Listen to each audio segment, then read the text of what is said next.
want to welcome you back to the study we're calling New Testament Background. Our purpose in these series of lessons is to go back and look at the political, the cultural, and even the biblical background or the setting which kind of build up to the New Testament writings, the world in which Jesus and the apostles lived.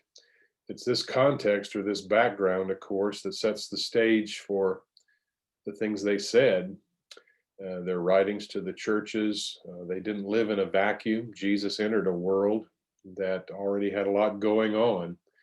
And our purpose in studying this, of course, is again to set the stage for studies that we do in the New Testament, to go back and look at the things that it talks about there. We've covered a lot of territory, both in world history as well as biblical history. We started at the very beginning, of course, in the Bible. We talked about the early chapters of Genesis. And then specifically, we picked up in Genesis 12, referring to God calling Abraham. And of course, it was going to be through Abraham and his seed that he would raise up a nation that would bring forth the Messiah, the one that God would, through whom God would, right the wrongs, if you will, take care of the sin problem that was introduced in the garden.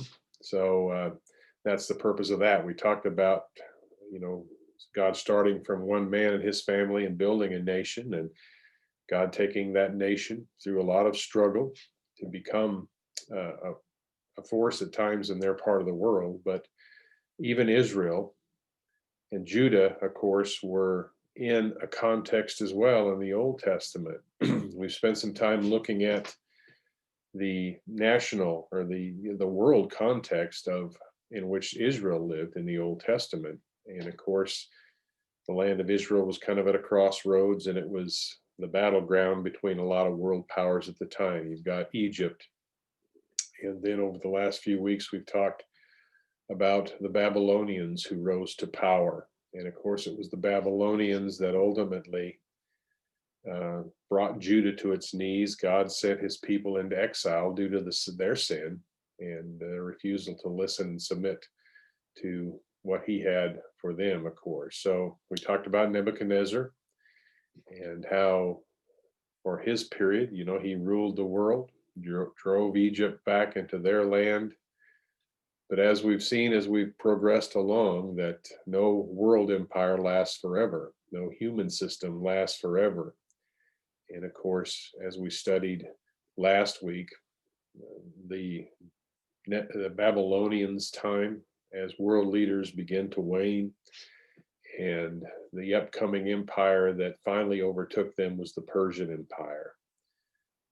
Medo-Persian Empire, it's referred to. It was a kind of a mixture of the kingdom of Media and the kingdom of Persia through intermarriage. There were some royal marriages, so it's referred to as the Medo-Persian Empire.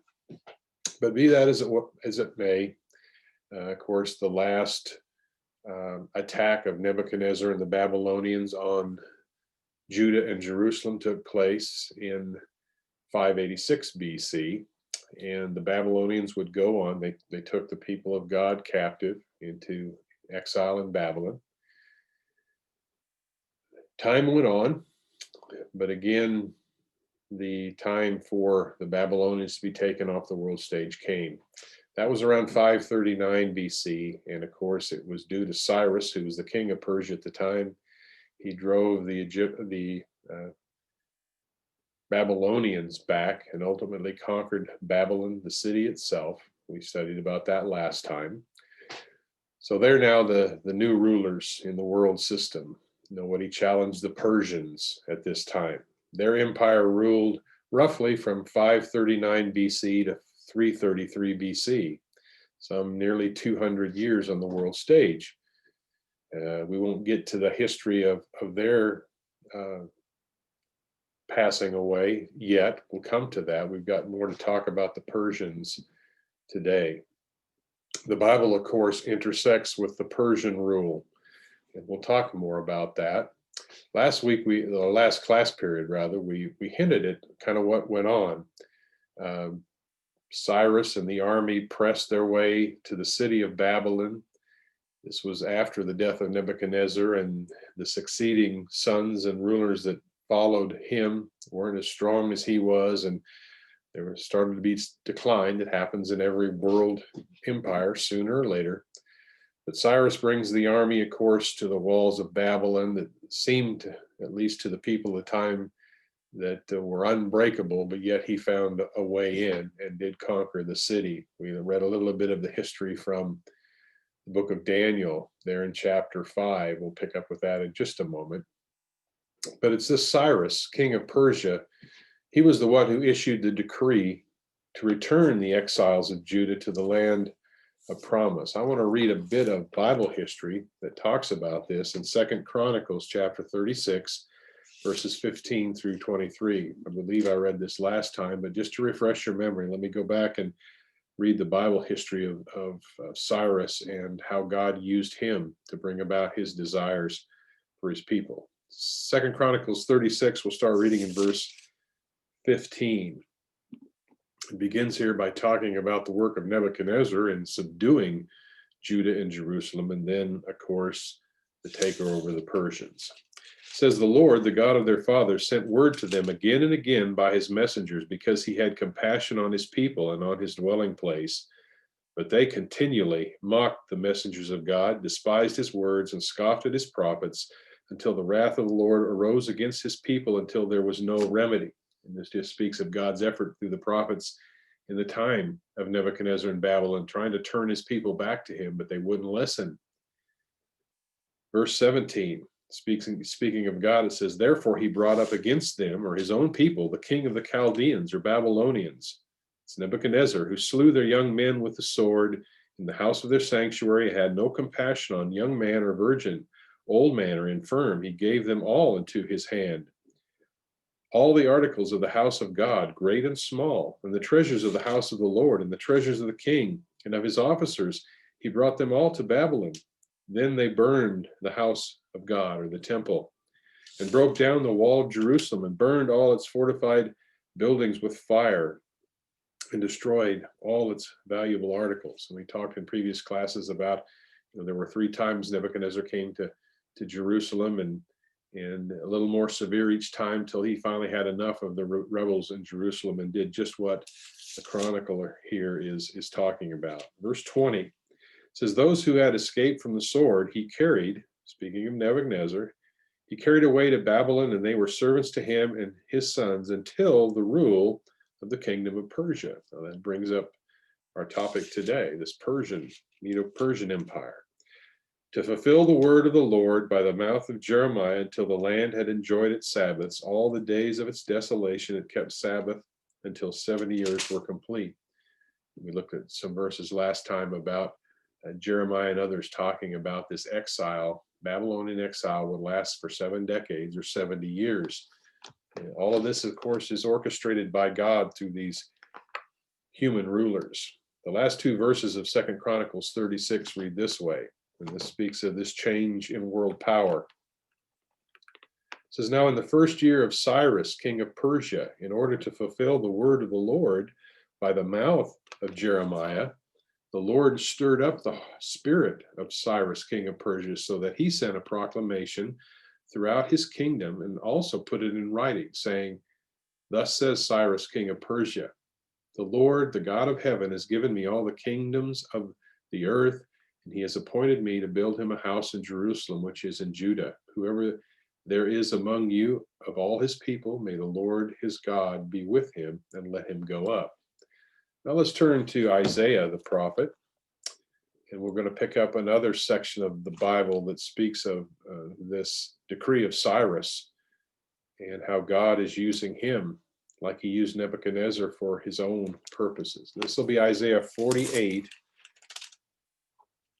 Isaiah 48, the last verse or so of that chapter. And we'll read into 44, rather. I'm sorry. I know that number didn't look right. Isaiah 44, verse 28. That's the last verse of that chapter. And then we'll read a few verses into chapter 45. Isaiah 44, verse 28 is where we'll start. It says, and God here is speaking, it says, "It is I who says of Cyrus, he is my shepherd, and he will perform all my desire. And he declares of Jerusalem, she will be built, and of the temple, your foundation will be laid." And let's read on into chapter 45. "Thus says the Lord to Cyrus, his anointed, whom I have taken by the right hand to subdue nations before him and to loose the loins of kings, to open doors before him so that the gates will not be shut. I will go before you and make the rough places smooth. I will shatter the doors of bronze and cut through their iron bars. I will give you the treasures of darkness and hidden wealth of secret places, so that you may know that it is I, the Lord, the God of Israel, who calls you by your name. For the sake of Jacob, my servant, and Israel, my chosen one, I have also called you by name and have given you a title of honor, though you have not known me. I am the Lord, and there is no other. Besides me, there is no God. I will gird you, though you have not known me." You can read on there a couple more verses. "Then men may know from the rising to the setting of the sun, there is no one besides me. I am the Lord, and there is no other, the one forming light and creating darkness, causing well-being and calamity.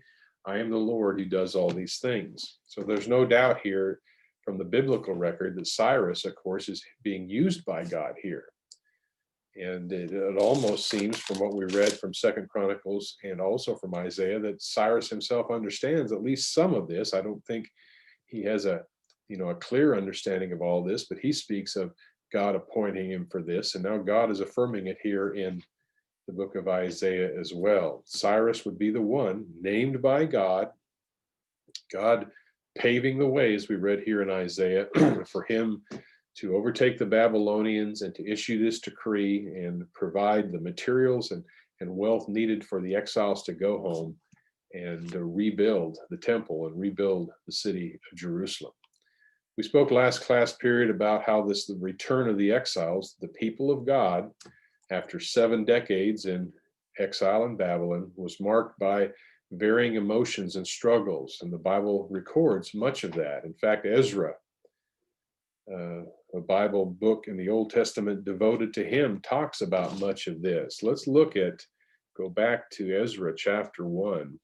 We're going to do a brief survey through the book of Ezra. Ezra was one used by Cyrus as well as God to lead these exiles back home and at least begin the rebuilding process. Ezra picks up right after the book of Second Chronicles. We read to the end of Second Chronicles a moment ago. Let me just read verses 1 through 4 of Ezra chapter 1. It says, "Now in the first year of Cyrus, king of Persia, in order to fulfill the word of the Lord by the mouth of Jeremiah, the Lord stirred up the spirit of Cyrus, king of Persia, so that he sent a proclamation throughout all his kingdom and also put it in writing, saying, 'Thus says Cyrus, king of Persia, the Lord, the God of heaven, has given me all the kingdoms of the earth, and he has appointed me to build him a house in Jerusalem, which is in Judah. Whoever there is among you of all his people, may his God be with him. Let him go up to Jerusalem, which is in Judah, and rebuild the house of the Lord, the God of Israel. He is the God who is in Jerusalem. Every survivor, in whatever place he may live, let the men of that place support him with silver and gold and goods and cattle, together with a freewill offering for the house of God, which is in Jerusalem.'" As I read that, it's almost like there's some echoes of the events of the Exodus, right? God, by his power, humbling Pharaoh in the days of Moses and the people of God and their slavery, they release, and who was it that supplied their needs? God provided for the people to give the slaves gifts as they left Egypt. And here Cyrus is being used by God to fund this rebuilding effort. We mentioned last time that Cyrus had a policy that was unusual for the time of allowing captive peoples to return to their homelands. And of course, the conquering of Babylon came in 539, and in 538, history records that Cyrus issued this decree the Bible talks about that allowed the exiled Jews to return to Judah. Tens of thousands returned with men named Zerubbabel and Joshua, but an even larger number remained behind, not willing to give up the life they had established in Babylon over the previous decades. We see that. You can read that later in Ezra chapter 2. Those who did return to the land were faced with numerous hardships. Remember, Jerusalem lay in ruins. The temple, was destroyed. The walls of the city were destroyed. Nebuchadnezzar had done a thorough job of destroying the city, so these exiles are returning to a mess. The land was in poor shape for farming, and many buildings were in need of repair. In addition, the Jews who remained in Judah, you remember Nebuchadnezzar had left some, the poorest of the poor, I believe that's how my version refers to them. Nebuchadnezzar had left some to kind of do their best at holding things together. The Jews who remained in Judah had taken the land from those who had been exiled. Furthermore, Judah's neighbors, the country still around Jerusalem and Judah, were adamantly opposed to the building program. If you studied the book of Ezra, you know that there were these surrounding nations that caused trouble for the exiles who returned home. All of these factors caused widespread discouragement among the people. It's bad enough to come back to a city in ruins and you're charged with rebuilding that, but to be opposed in your efforts to do that. Thus, after rebuilding the altar in 537 BC, you can read about that in Ezra chapter 3, verses 1 through 7, and preparing the foundation of the temple in 536 BC. So they're making some progress, slow, but it is progress. That's Ezra 3, verses 8 through 13. Opposition and despair caused the work eventually to come to a standstill for over 15 years. That's Ezra 4, verses 1 through 5. Imagine how hard it would be. But after much work, the temple was finally completed in 515 BC. In Persia, Darius's lengthy reign, and of course these are succeeding rulers after Cyrus. Darius's lengthy reign was followed by that of Xerxes, and then by Artaxerxes, during whose reign Ezra led a second group of returnees to Judah in 458 BC. That's Ezra 7, verses 1 through 28. Then you've got a man named Nehemiah. You're familiar with the book of Nehemiah in the Old Testament as well. Nehemiah returned to Jerusalem with a third wave of returnees in 445 to finish rebuilding the wall of the city. He returned to Persia in 433 BC. The ministry of Malachi, the prophet, most likely occurred sometime during the period soon after Nehemiah's departure, before his second visit. Anyway, that's a brief overview of the exiles returning under the decree of Cyrus. So a large number did return to the land of Judah, but there were some who stayed behind and continued to serve under the Medo-Persian leaders. Again, I suppose after you've been in exile for 70 years, you kind of get families established, and you've got your work and your life's work and that type of thing. So some elected to stay behind and continue to serve in various capacities. And that would be one like Daniel. Daniel, of course, we last studied in Daniel in our overview here back in chapter 5 that recorded the fall of Babylon during Belshazzar's rulership. Daniel was part of that. He was the one who interpreted the handwriting on the wall for Belshazzar there in chapter 5, verses really throughout the chapter. But you'll note as well, you can read on in the book of Daniel. Let's just read a couple of verses there before we move on. Daniel chapter 5, let's read the last couple of verses there into chapter 6. Daniel chapter 5, verse 30, this speaks of the overthrow of Babylon by Cyrus. It says, that same night Belshazzar, the Chaldean or Babylonian king, was slain, so Darius the Mede received the kingdom at about the age of 62. Then it goes on in chapter 6, and you still continue to see Daniel interacting with the Medo-Persian rulers. In fact, it's in chapter 6 where Daniel causes the jealousy of other servants of the ruler at the time, and they get him in trouble by, this decree they get Darius to make of not worshiping or praying to any other god but him. And of course, Daniel's habit was to pray to God every day. And he is caught doing that. The king realizes he's kind of been duped into doing this, and he has to throw Daniel to the lion's den. But of course, God steps in and saves him. But so Daniel stays back and still interacting here under the Persian ruler. You get to the end of chapter 6 of Daniel, and this is kind of a summary statement. He says, so Daniel enjoyed success in the reign of Darius and in the reign of Cyrus the Persian. So Daniel stayed back in Persia and continued to serve while his countrymen, many of them, went home to rebuild Jerusalem. But who else do you remember that continued to interact with the Persian rulers in their kingdom? Well, you've got the book of Esther, don't you? Esther, of course, plays into this history as well. She ultimately becomes one of the wives of the Persian ruler in Artaxerxes of his day. You read the book of Esther, you can get some of that history that's still going on at that time. And of course, you've got post-exilic prophets as well. Again, our purpose here in this study isn't to go verse by verse through all this. We're taking this broad overview of history, setting the stage for the New Testament.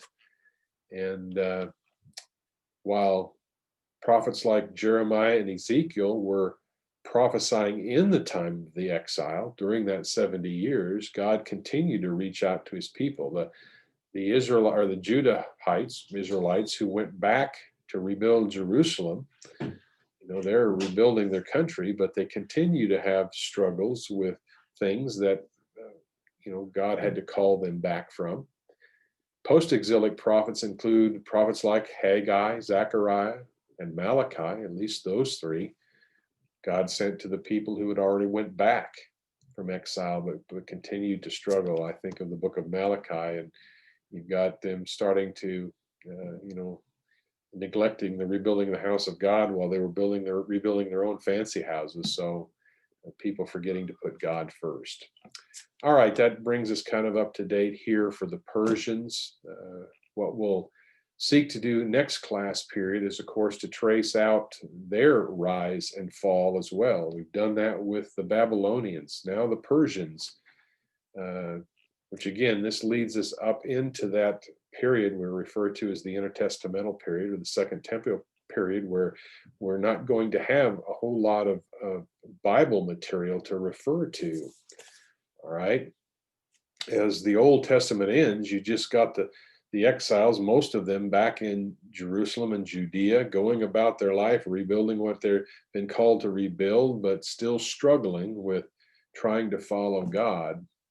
And at the time the Old Testament closes, the Persians are still in power. But as we're going to see from world history, as we go on to record, the time's going to come into the 300s BC when another world power arises, and that's the Grecian Empire and Alexander the Great. So Lord willing, next class period we'll pick up with that history, the fall of Persia and the rise of the Greeks. And that's important for the New Testament as well, because it's that Grecian influence that carried on over really into the New Testament. That's why, again, New Testament was written in Greek. That was the language of the day.